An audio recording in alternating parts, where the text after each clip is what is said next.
Okay, here is the case with the hardware on it already.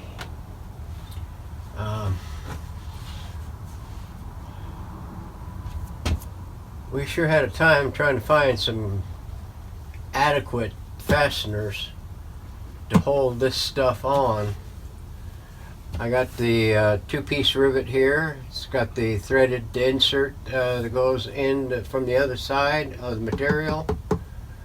I got the brass screws, all the same. I had to do slight mods to the hook system on this, the latching system. I tried to get a blended color for most of the hinge work and the latches and the trim and the fasteners, and the feet, John Lafitte. It's not beautiful, but at least they're all color coordinated. Let's put it that way. So here is the.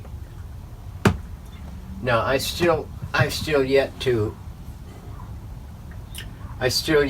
get the rest of the hardware, if you will, in here to hold the wave magnet antenna in. I still got to put the sticker in it for that. The chassis is ready to go back in.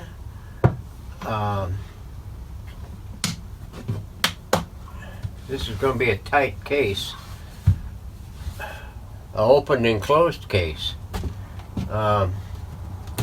Here is the.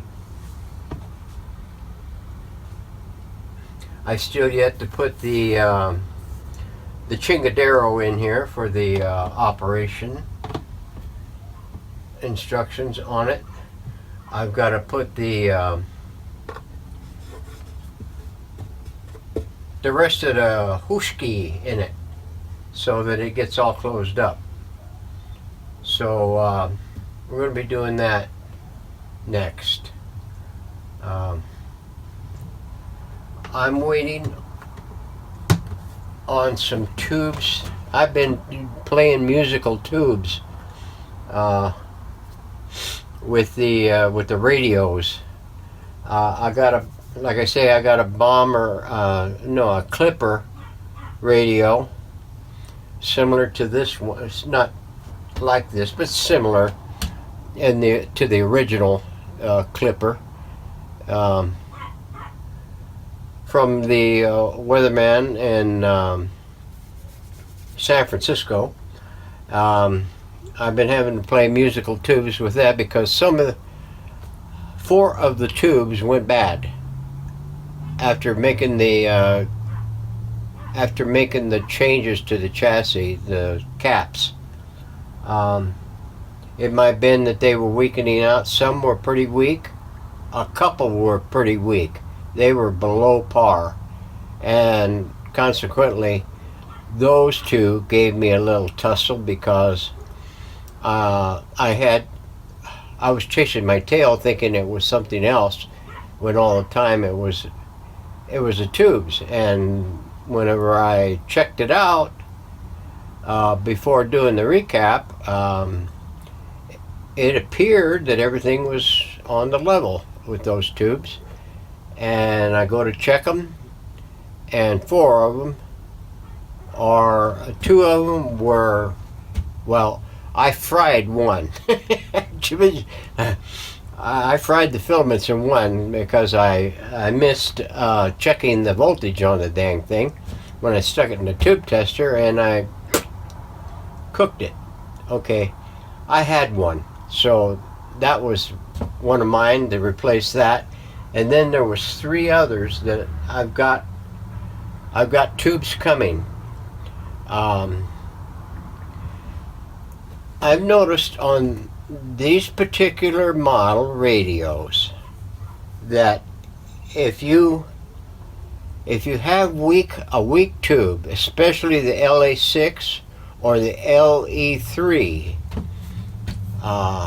not so much the first and second IFs or the IF tubes or the detector tubes for the audio. If the LA6 is weak or you got bad connections on the sockets, you ain't going to get very much crap coming through, and you're going to think it's something else when it ain't.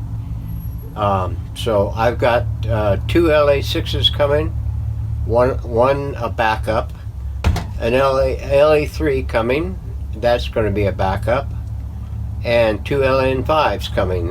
Those are going to be backups. So and I've got one in the rack. I got Q5s in the rack and an LD5 in the rack. So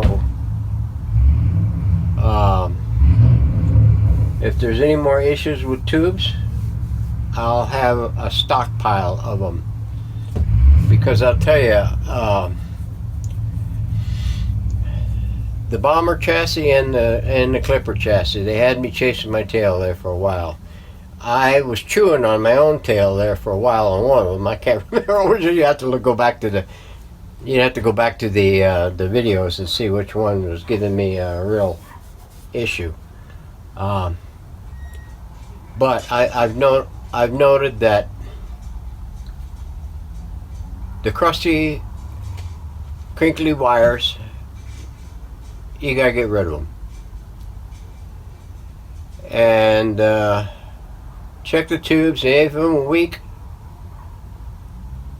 weak tubes will work, but they're not going to work very good, and you're going to be wishing and hoping. So the best thing to do is, the minute you find out the tubes are questionable, get them ordered and get them in, and check them when they come in.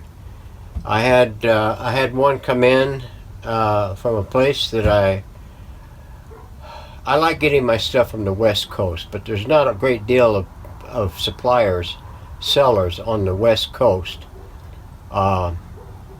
for any significant amount of tubes. Most of the time I have to resort to getting them from the East Coast or somewhere in between, but generally East Coast. And it takes 4 days to get here, so I had one come in. I waited the 3 days or so for it to get here. Once it got here, I stuck it in the machine, and it was bad. I mean, the guy made it made it good. The minute I let him know that I checked it and I sent him the pics of the testing, he immediately refunded my money. So I mean, that's no problem. It's just the downtime. That's all it is, and the weather has really been hit and miss lately. It got cold last night. I couldn't believe it. I pulled out the heater, my little heater, to kind of shake off some of the chill. And it rained and hailed yesterday, and it rained today, and 3 days ago I think it rained. We had some more issues with weather and everything. So, and I mean, whenever it gets wet around here, I mean, it's no fun. So so now that we've got this thing in the bag, it's time to start winding this up with the final touches. We're gonna put the sailboat graphic in it, get the speaker mounted back up in it. But first, before the chassis is going to go in, I gotta wait for those tubes to come in. They might be here. They might be here tomorrow, or they'll be here definitely by Friday. Hope. So we're gonna be pushing to wind these two radios up, and I'm gonna do a checkout on that other clipper, and and see what's up with that. And then I'm going to select one of my radios off the shelf. The Silvertone is still sitting up there, the 6120. So, but I've got I don't know, a couple of dozen watchers. And I got them watchers, man, the look-a-loos. So, anyway, thanks for watching. You guys have a nice evening, and we'll see you on the next portion of the video.